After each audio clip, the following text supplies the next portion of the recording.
Do you have some top tips for quilting? If you do, I'd like for you to share them with everybody in the comments below.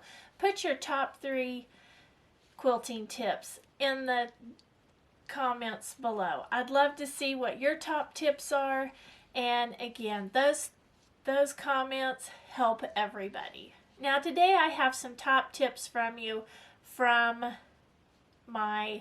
some of my viewers. Now, I've had some great tips in the comments below, and this is by no means inclusive of all of those.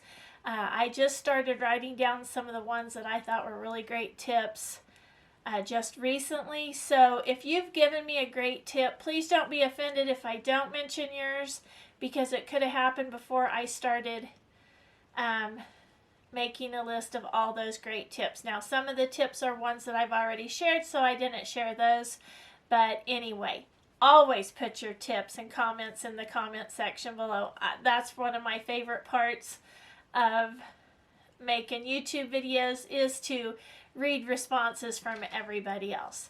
Okay, so let's get started. The first tip I wanted to share with you is one of my viewers said to put an entire box of color catchers in with a quilt when you gift it to somebody. Now, I had always written a note in a card with the instructions, and I put 1 or 2 color catchers in there.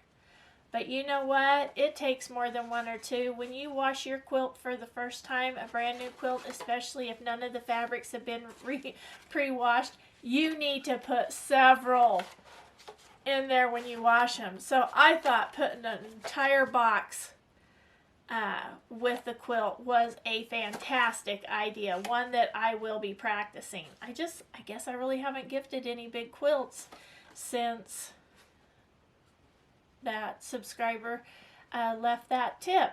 So anyway, that's a great tip, I think. Another tip that I thought was great is one of my viewers said that she uses a pool noodle on old ladders when she's hanging her quilts to decorate, for decorations, when, you know, she's using an old ladder to hang her quilts on. And I thought that was great for a couple of reasons. It helps protect it from the wood, you know, your fabric being up against that wood, and some of the rungs are cylindrical, which makes those pool noodles great for putting on those rungs, and it widens the area where the quilt is draped over, so it's not so narrow and it's not putting so much stress on that part of the quilt. So I thought that was great, using pool noodles on old ladders when you're using those to hang your quilts for decoration or even function. The next 2 tips involve orphan blocks. Now, one viewer said that she uses orphan blocks to make sewing machine mats. Now, I've made sewing machine mats out of selvages, but I thought, what a great use for orphan blocks. I love to make those sewing machine mats for my sewing machine, because it just helps reduce that vibration and noise when you are sewing on fold-out tables, like what you would use when you quilt away from home, like on sew days or quilt retreats. So I thought that was a great way to use those orphan blocks. In fact, I may do that as a project next year. Also, another viewer said that she uses orphan blocks to make tote bags. What another great idea. That is just such a good use for all those orphan blocks we end up with. And do you have some orphan blocks? I have a bunch. I have a lot. And sometimes it's hard to put them together because they're of all different fabric lines. So tell me in the comments below what you do with your orphan blocks. One subscriber said that she uses the little silicone, I think they're the little silicone mascara brushes, to clean her sewing machine.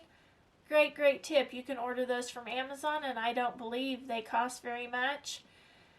In fact, I'll look those up and I'll put a link for those in the description below if you want to check those out. Now, I like to just use the pipe cleaners and the coffee stir sticks, but those little mascara brushes are good too. And I think if you're using the silicone ones, they could be cleaned and reused. So I thought that was a great tip. This next tip is for putting binding on a quilt. And one of my viewers said that she winds her binding, I've wound some binding here, on a toilet paper roll. Then she just said that she uses selvages. I just used a piece of ribbon to put it on your neck and to put your binding on like this. And I thought that was a really great idea because it keeps it off the floor and all over the place. So I haven't tried it yet, but I am going to try that because I thought that was a cool tip. And later in those comments, another subscriber or viewer said that she did the same thing. So I thought that was a great tip. Low cost, no cost, really. And what a great idea.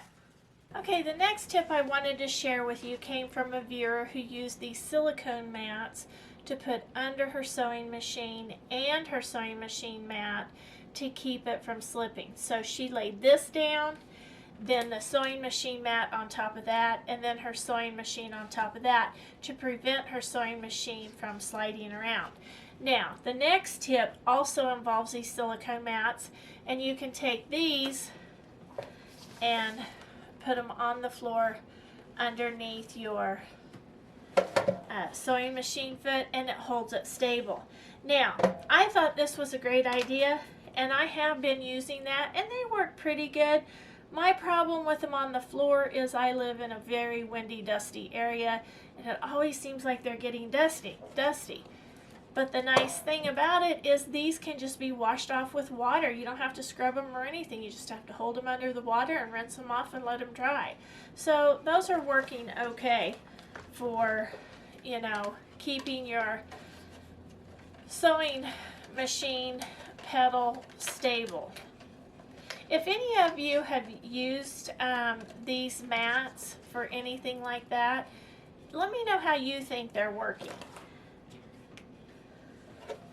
And again, I'll put a link in the description below. I ordered mine off Amazon, and they're really very inexpensive, and they work pretty good. So again, if you've used those, you let me know what you think about them in the comments below.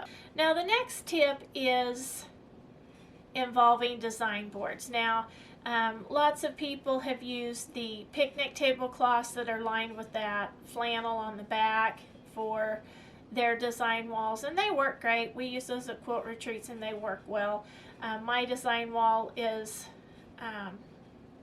made of the same principle, except years and years ago I bought large sheets of that and put that up on my design wall, and the stuff I have on my design wall is kind of heavy duty. I can't find it anymore, and I'm probably going to be needing a replacement before too long, if it all loses its kind of adhesiveness. But anyway, one subscriber said she used a flannel sheet, and I believe she said she used a king size flannel sheet. What a great size of a design wall. My design wall's big and I love it, so I think that I may choose to use a flannel sheet once I decide I have to replace the current design wall that I have. But I thought, what a great idea. You can get them in twin size, queen, full, whatever size you need, and I bet those aren't going to be too expensive. The next tip I want to share with you is about using scissors.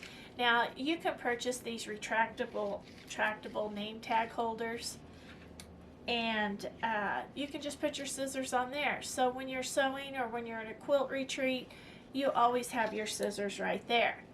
I thought that was a great tip. Now, I have developed the habit of putting my scissors on my machine, but if I were doing like wool applique, I think that's a great place to have them right there on a retractable thing when doing handwork. So what a cool idea, and you can buy these in lots of places and they're really pretty inexpensive.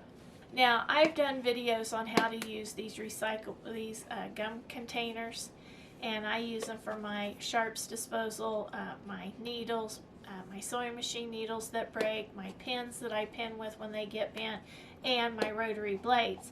But a subscriber or a viewer had a great idea about using these for all those little threads And I love that idea. Then you can just, you know, tap it out and dump it in the trash can and continue to reuse it. And these are so portable. You can toss them in your on-the-go sewing bag and take them on quilt retreats or sew days, so you always have one. I love that idea for these. Now, I've also done videos to show you how you can recycle these gum containers. Honestly, the people who make gum, they come up with some really pretty cool containers. But one of my subscribers says that she just takes like her phone cord, charging cords, and puts them in these for when she travels. And I think that's a great idea. Now, another tip that I shared quite some time ago is about using leaders and enders. And this is my little leaders and enders bucket.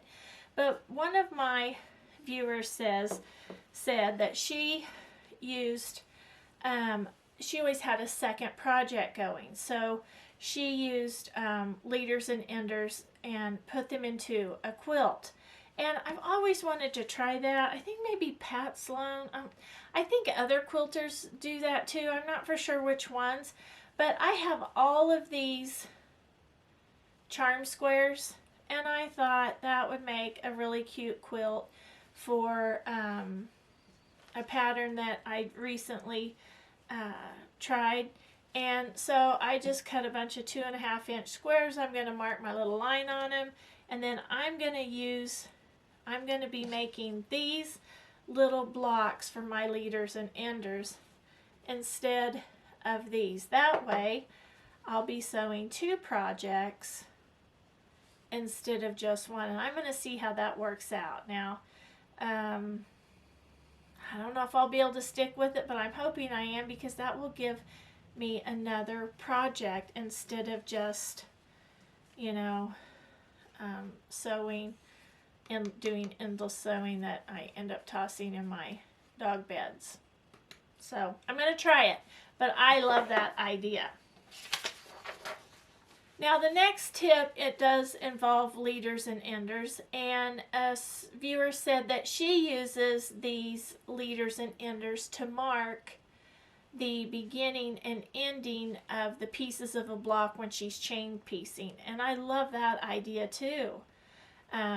I may try both, but I really want to try this one where I end up making a second project, and that will be a great use of these scraps or this big bundle of charm squares that needs to be used. Now, this is a tip that I have been trying to use, and lots of viewers have listed this as a tip for staying organized in your quilt room, and a lot of them say just clean up when you're done. Just take a few minutes each day when you're finished quilting to clean up. Now, I haven't been able to do that every day, or I haven't done it every day, but I have tried to do it every day, and the days that I do it on, the next day when I come in my quilt room, it is so much easier to sit down and start sewing. So I do love that tip, and that is a great tip. The next tip I wanted to share with you is from a viewer who said she used command hooks to put her seam ripper on her machine. Now, I have used these two. She had said she put it on the front of her machine, but I really didn't feel like I had enough room there to do that, because I do hang my scissors there, and I gotta have my scissors there. Now that I've developed that habit or established that habit, and I'm able to maintain that, I have to have my scissors there. So I did put 2 command hooks right there for my seam ripper, and I'm going to see how that works. In the comments below, be sure you tell me what your top tips are for sewing, and until next time, have fun quilting.